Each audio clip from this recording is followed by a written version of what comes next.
What's going on, guys? It's your average consumer. Now, the iPad Pro needs no introduction. It's one of Apple's most versatile devices, and it's great for a lot of things like content consumption, doing artistic work with the Apple Pencil, even some gaming. But Apple's really been trying to crack the code to make this thing like a laptop replacement. Now, is it capable of doing that?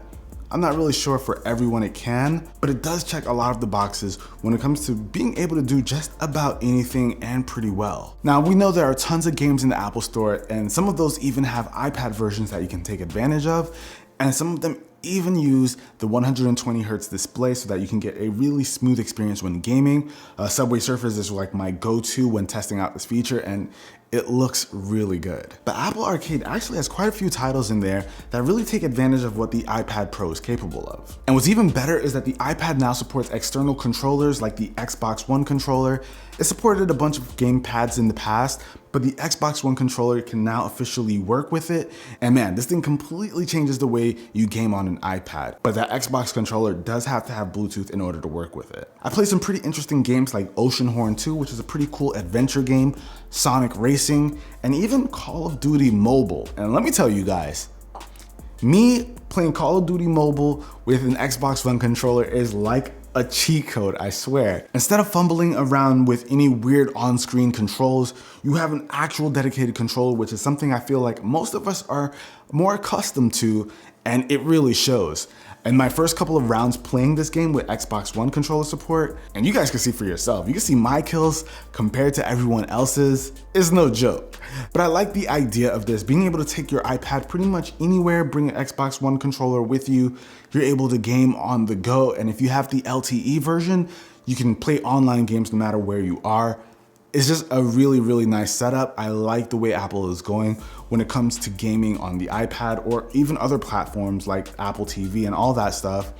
Apple Arcade is actually pretty decent. If you haven't checked it out, give it a look. There's some pretty solid games on there. I can see taking an iPad and a controller around with you being really great for kids. But what's nice is that support for external devices like the Xbox One controller isn't the only thing that's been added. We also got support for things like trackpads and mice. Now, I think this fundamentally changes the way we look at the iPad. When you're looking to do serious work, whether that's video editing or word processing, it adds new elements to those workflows. With both a mouse and trackpad, you get access to this cursor that moves fluidly throughout the interface, and when you're word processing, it's very, very easy to place that cursor in between words, especially in the Notes app, although I have found that it doesn't work as well with some external apps. One of my favorites is Microsoft OneNote, and trying to take advantage of some of those nice features that the cursor offers isn't really possible there. So it does depend on which app you're using. I know with all of the default apps, you'll probably get access to all the movements and fluidity that it offers. But with some of those third-party apps, you might not get that same functionality. And I really like the fact that when you're going through the interface, if you're highlighting an app, it kind of just sticks to it. Or if you're trying to get the control center, it kind of sticks to it and it's very easy to click in. It's just a smooth experience. And personally, I think I enjoy using it more than I do the touchscreen when doing anything like word processing or email, or even just browsing through Safari. I think I do like the trackpad and mouse feel just a bit more.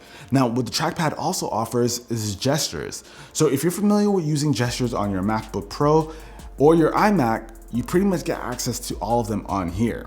Now, even if you're not familiar with those, if you're familiar with doing them on the iPad, pretty much all of those same gestures, you'll be able to do right on the trackpad. And of course, that includes like swiping up to go home, showing the last used apps, swiping back to the last app you used, all that kind of stuff you have access to, and it's really simple. And unless you're new to the Apple ecosystem, you'll feel right at home. And you'll even be able to use some of those extra buttons that we have on mice. I've tried the forward and back button. Those have been pretty hit or miss for me. Sometimes they work in certain apps, sometimes they don't. So I wouldn't fully rely on using those. But this MX Master that I have, I'm able to use that home button that's on the left side to kind of go between the apps that I have open. So certain mouse functionality you'll get there, but not all of them perfectly. And while all of that is cool, what I really can't wait for is the Magic Keyboard that Apple has teased. That thing looks like it is going to be amazing and a game changer for the iPad Pro. It has the built-in trackpad. It has a backlit keyboard with the scissor switches that you'll find on like the MacBook Air or MacBook Pro 16-inch. So I am really, really excited for that. That looks very, very promising. And I feel like that is going to be that one piece that really changes the way you use an iPad Pro. But for now, we have that trackpad support, but I am dying for that Magic Keyboard. It looks so promising. But when you just take a straight up look at the iPad Pro, it's a design that we're all pretty familiar with at this point. Honestly, it's probably as good as it gets when it comes to a tablet. I think Apple really nailed the overall design of the iPad Pro. We're looking at minimal bezels with a nice large display that you can choose between 11 and 12.9 inches with. I personally use the 12.9 inch version, which I've heard from numerous people that it's just too big, but it's a great size for me since I primarily use it for content consumption. Ari actually has the 11 inch version, which she loves. She thinks that one works well with her. It's easy to carry around. So she likes that smaller form factor, but I like that larger display. So when it comes down to it, it's all a matter of preference. But either way, you can't deny that this thing just looks good and it feels really comfortable to use in the hand. Now I'll throw up the specs of the display for those of you who are interested in it, but one thing that I do want to call out is that 120 Hz refresh rate. Apple is calling this their Pro Motion technology, and we're seeing a lot of devices come with 90 Hz or 120 Hz displays now, and it honestly changes your experience when using the device because it helps it feel really nice and smooth and fluid, and I'm telling you, this is going to become a must-have feature once people start knowing how good it is. Couple that refresh rate with Apple's new A12Z Bionic processor, and you're opening and closing apps at speeds that feels like it's much faster than a computer. At least that's what Apple is marketing. And I'm not gonna lie, you're able to open apps, jump between apps, pretty much do anything on here with the speeds of probably the best laptop you can find.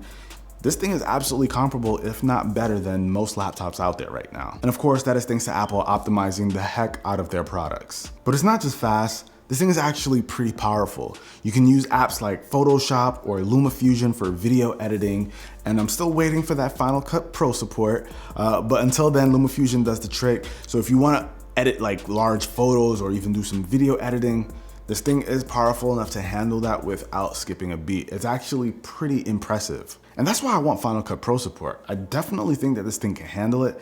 Maybe not use any crazy plugins, but for at least Final Cut Pro the way it is right now, right out the gate, I think it could do a really good job with it. So the iPad Pro's repertoire has been expanded from a work and gaming perspective, but something else that's been expanded is the camera system. So Apple went ahead and added an ultra wide angle camera lens. And while many people probably aren't taking a ton of pictures with their iPads, if you're gonna add a camera lens to this thing, the ultra wide is the way to go. It adds a lot more versatility if you wanna go out and take some pictures. And the camera quality is of course great. Once you're outside, you'll get really nice clean shots out of it. When you're inside though, that changes drastically for the ultra wide. Just like we've seen with the iPhone 11s, once you're indoors and you've got that low light, ultra wide is not going to be your best friend. The quality isn't as great as with the just regular wide angle lens, but this is by no means a deal breaker. I think just about every device that has an ultra wide angle lens doesn't perform that well when it comes to low light.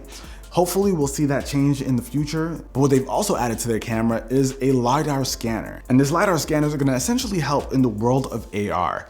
Apple is really proud of its AR capabilities for its devices, and they took it a step further here. It allows the iPad to more accurately scan the world we're in and convert it to the digital world.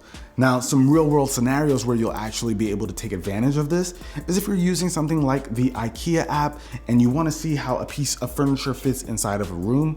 Well, before you would typically just get a digital version of whatever chair you're looking at, place it in your space, and kind of just be able to see what it would look like in it. But now it'll accurately scan where you are and it'll use the actual dimensions of the chair itself. So you can see for scale how these products are gonna look inside of your space. So if it's too big or too little, you'll be able to see that for yourself, and it'll just help you make better judgments when you're trying to purchase or make a purchasing decision based on this augmented reality. Could be really, really cool. You also be able to see improvements in the Measure app. The Measure app will be a lot more accurate. And of course, you'll be able to use it for those augmented reality games. But it is gonna be pretty interesting to see how companies take advantage of this Lidar scanner in the future. I would not be surprised to see this feature come to the iPhones at some point. And battery life is solid. I can use this thing all day and not really worry about it dying on me.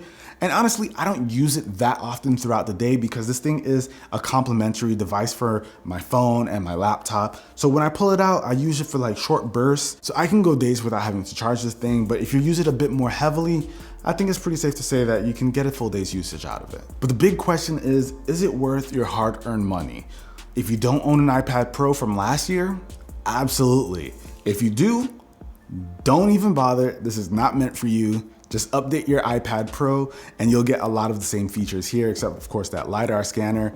But this is for someone who does not already own an iPad Pro. And I really think that this is an easy recommendation.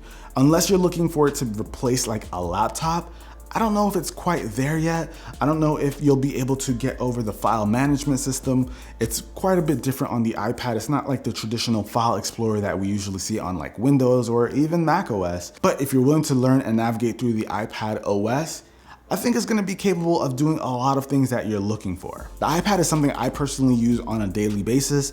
Like I said before, I use it for a lot of media consumption. So I'm usually using this thing right before bed to watch some of my favorite shows, fall right asleep. I take this thing around with me pretty much everywhere. Now, typically I wouldn't feel comfortable taking this thing around with me as the only device in my backpack from a comfort standpoint, because when I'm doing my work, I don't know, I don't feel super comfortable typing up emails on a tablet or even my phone. I prefer to do them like with a traditional laptop or a computer of some sort. But I do feel like that has changed with the introduction of the trackpad and mouse support. Now, while I can also do video editing on this, it still doesn't have the app that I'm personally used to, so I wouldn't really use it for that. But everything outside of that, I think my confidence in this device has grown substantially. And I feel like that confidence might grow even more if the Magic Keyboard lives up to expectations. But as of right now, I do feel pretty confident in recommending it if your budget allows for it. Now, this is not a cheap device by any means. The cheapest one starts at $799, and that is for the 11-inch model. And that's not counting any of the accessories. If you want the full experience, you gotta add that $129 Apple Pencil, $179 smart keyboard, $129 Magic Trackpad. So you guys can kind of see for yourself, once you start tacking on all of those different things, it can get pretty expensive. So the pricing might be a tough pill to swallow, but once you got your hands on these, I don't think the experience is going to be disappointing by any means. And I probably wouldn't be looking at this to replace a dedicated laptop, even though this thing is pretty comparable to a lot of laptops out there. If you want that laptop experience, I would say look at something like the new MacBook Air. If you guys are interested in a review of that, I'll have one linked down below in the description. I will be working on that whenever it comes out. I'll update the links down below. But I do recommend the iPad Pro. It is an extremely versatile device that you can do a lot of things with, and I honestly think it checks a lot of the boxes and does a lot of good things. But that's about it for this video, guys. Hopefully you enjoyed it. If you did, be the cool guy or girl that gives it a thumbs up. And let me know what you guys think of the iPad Pro with comments down below. But till the next one, guys, it's your average consumer. Peace.